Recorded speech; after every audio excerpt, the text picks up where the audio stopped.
Une jeunesse appelée à être bien formée, une paix et une stabilité à éloigner de toute menace et un système climatique favorable à l'épanouissement de tous sur la planète.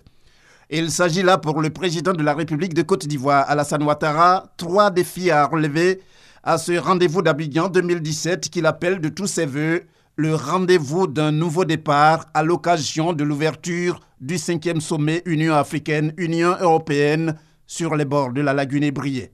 Nous devons nous fixer la grande ambition que la jeunesse est en droit d'exiger, aussi bien en Europe qu'en Afrique, pour pouvoir se projeter dans le futur avec espoir et sérénité. C'est pourquoi nous devons prendre des décisions et des engagements forts, non seulement renouvelés, mais rehaussés et innovants. Pour y parvenir, je vous invite à un sursaut en vue de trouver des solutions qui serviront de levier aux changements nécessaires face notamment à 3 défis majeurs. Au premier rang de ces défis, nous avons la jeunesse de la population africaine, dont plus de 60% à moins de 25 ans. Ceci constitue une opportunité, mais aussi un risque si l'on n'offre pas à cette jeunesse la formation, les emplois et les espoirs auxquels elle aspire légitimement.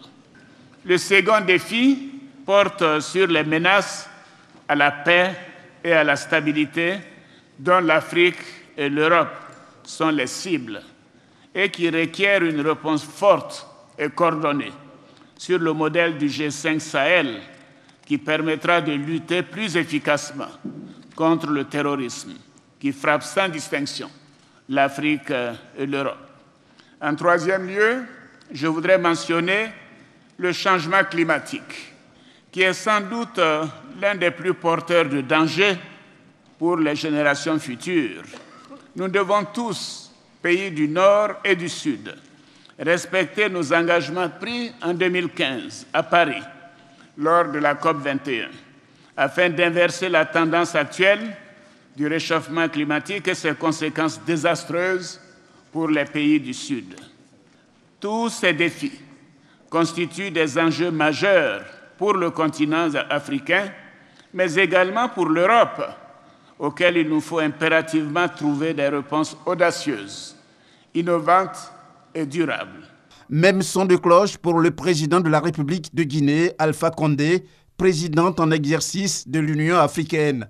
Le chef de l'État guinéen se dit confiant quant à la détermination des 2 continents à œuvrer ensemble pour un partenariat plus sûr, un partenariat vrai.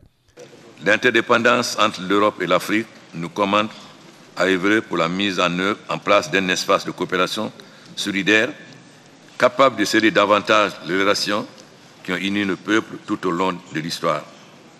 La paix, la sécurité et le développement durable demeurent le fondement de notre partenariat.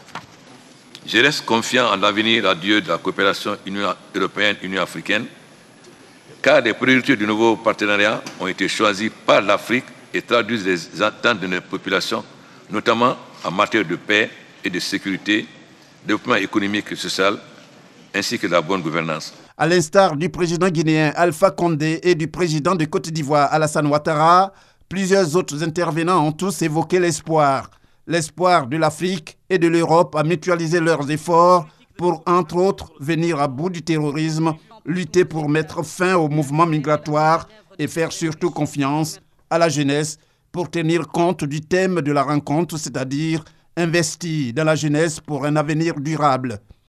La population européenne, vous le savez, vieillit alors que la population africaine se distingue par une évolution démographique tout à fait impressionnante. D'ici la moitié du siècle, plus de la moitié de la croissance démographique globale sera africaine.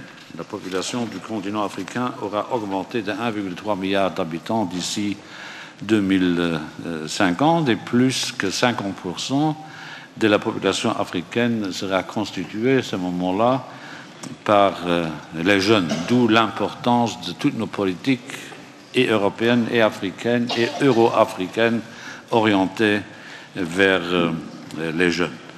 Le rendez-vous d'Abidjan se tient sur 2 jours. À compter de ce mercredi, les travaux enregistrent la participation de plusieurs chefs d'État et de gouvernement des 2 continents.